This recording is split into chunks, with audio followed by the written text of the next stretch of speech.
গালিব আমার থেকে দিব্যি কথা লুকাচ্ছে, তবে সে সহজে কথা লুকানোর ছেলে নয়। এর পেছনে রহস্যটাও বের করতে হবে। আর মুন্নির ব্যাপারে সব তথ্য আমাকেই বের করতে হবে। মুন্নি কোনো সাধারণ মেয়ে নয়।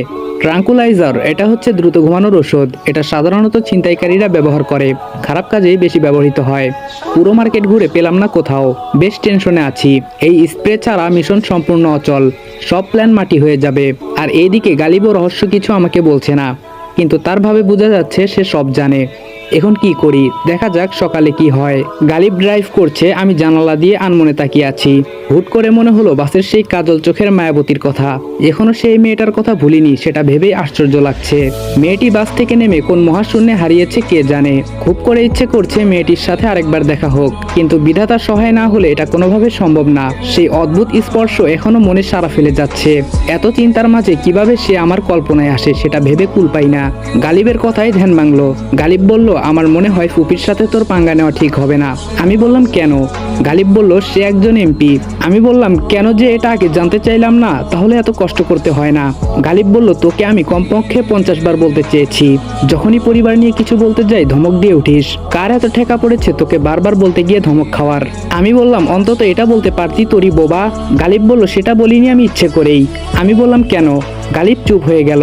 গালিবের এসব আচরণ মোটেও ভালো লাগছে না। তোরই বোবা এই নিউজটা কেন সে গোপন রাখবে? এর পিছনে আবার কি কারণ লুকিয়ে আছে? সব থেকে উত্তম কাজ হবে মেজাজ শান্ত রেখে গালিবকে আর এই সম্পর্কে কিছু না বলা। পরে কোনো এক সময় সে নিজেই বলবে। আমি বললাম, আচ্ছা গালিব, নদীর ওই পারে যেতে কতক্ষণ সময় লাগবে? গালিব বলল, কেন যাবি সেখানে? আমি বললাম যাব না, তবুও জানতে চাই আর কি। গালিব বলল, যাবি নাকি, চল ঘুরে আসি। আমি বললাম না, আজকে না, এমনি খুব টায়ার্ড আমি। গালিব বলল, ঠিক আছে, বাসায় গিয়ে রেস্ট নে। আমি বললাম আর একটা কথা। গালিব বলল, কি? আমি বললাম আমি যে মেঘ সেটা যেন তোরিও না জানে। গালিব বলল, ওকে।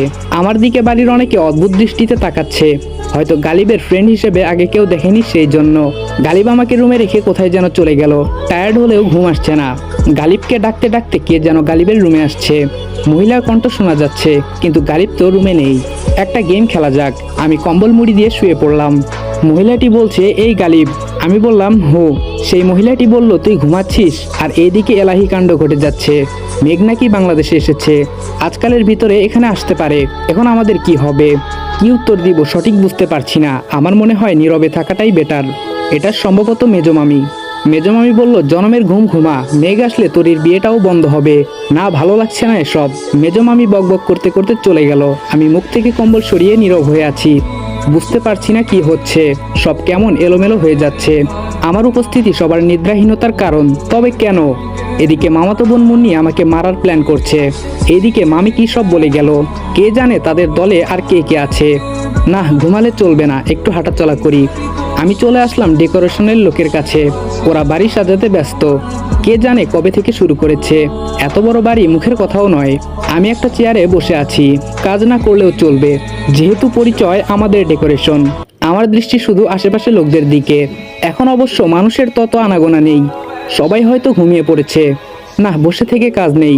আনাস না আসা পর্যন্ত আর কোনো কিছু করতে পারবো না। রুমে এসে দেখি গালিব বিষণ্ণ মনে বসে আছে। কে জানে আবার কি হয়েছে। জিজ্ঞেস করবো নাকি একবার?